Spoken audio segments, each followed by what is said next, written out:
against demolitions and evictions that were beginning in Mavoko, we had some illusion that there was still existed some humanity, some basic respect for the law and human rights in the Kenya Kwanza regime.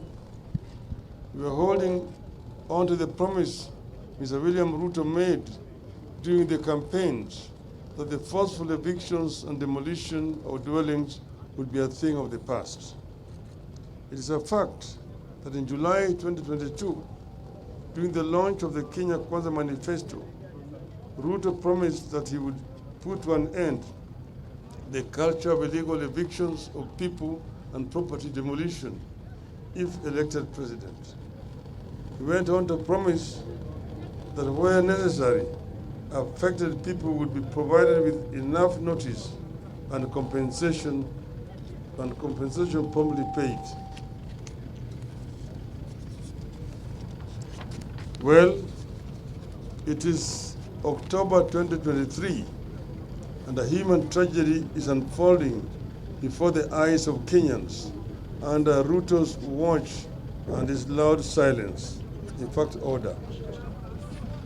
What has gone on here in Mavoko these past few days is not just inhumane, it is also ungodly.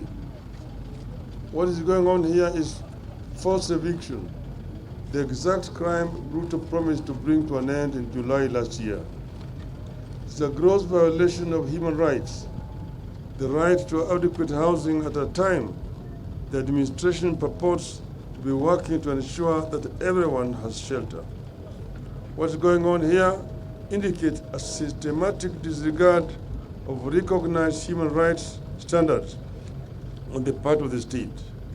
The affected families, some among the poorest of the poor, and their upcoming middle class, have not only witnessed lifelong savings demolished and crushed to ashes, they have been left to fend for themselves on the streets without basic shelter. Children who are learning in some of the schools here have seen their classrooms flattened into open fields, the upcoming exams notwithstanding. A regime whose top leadership never missed an opportunity to show that they are deputies of Christ is presiding over the demolition of houses of worship. The evictions have taken place just as the rains are beginning to set in. They are taking place in bad weather without any compensation, alternative accommodation, or access to safe and secure food, safe drinking water and sanitation, and medical services. The evictions have been accompanied by the excessive use of force by the police and local authorities. They have been intended to inflict inhuman pain and damage, and you can see my back. There are reports of injuries and theft of property belonging to the people whose suffering and loss is already too grim. There was definitely no or inadequate prior eviction notice. Kenyans in 2009 evictions and resettlement guidelines require notice to be written or published in the official government gazette 90 days ahead of time. Yet, within minutes of a court ruling, people have lost their homes and their livelihoods. People have been left homeless and destitute, without means of earning a livelihood and with no effective access to legal or other remedies. Nobody gave these people a chance to pursue further legal redress. Someone who seemed to have known how the court was going to rule stood ready to swing into action and inflict maximum pain on residents immediately the ruling was made.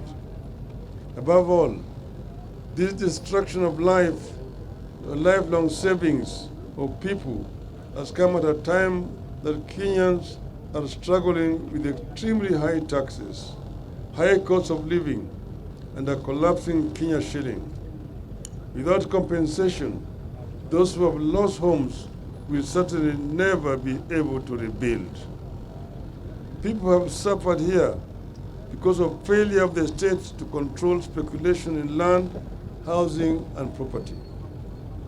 One thing that's being used against the opposition to the demolitions is that East African Portland Cement owns the land and the titles were fraudulent.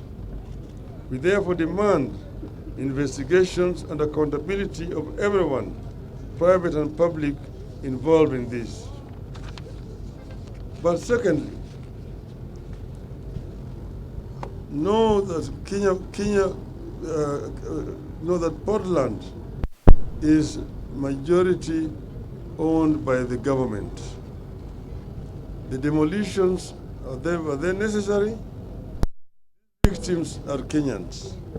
Was there another solution? Government has always settled people everywhere. We even have a settlement fund to get people land. We had the case of Waitiki land in Likoni, which was resolved by the settlement fund to pay the owner and the unsettled squatters, and that was a private land. Why couldn't this matter be handled the same way? Was this a great and urgent use of the land where demolition was done that so greatly overweighed people's lives and savings? What is the urgent use that could not allow people time to move out by, say, next year? Are there personal interests riding on the guise of public interest?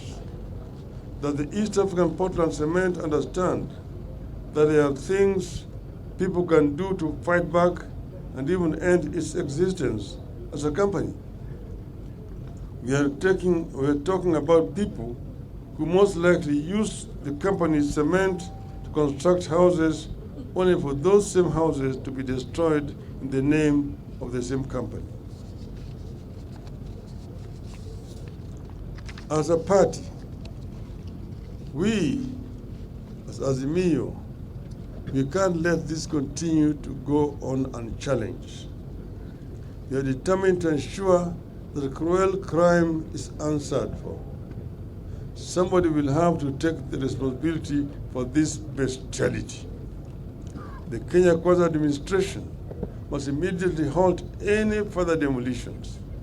It must share with the victims and the country the immediate plans to pay compensation for the property that has been unlawfully destroyed and to find alternative settlement for the victims. This brutality will not go unchallenged. This brutality will have to be answered for and accounted for. If the government does not act, we will help the people to act. Azimio. Thank you.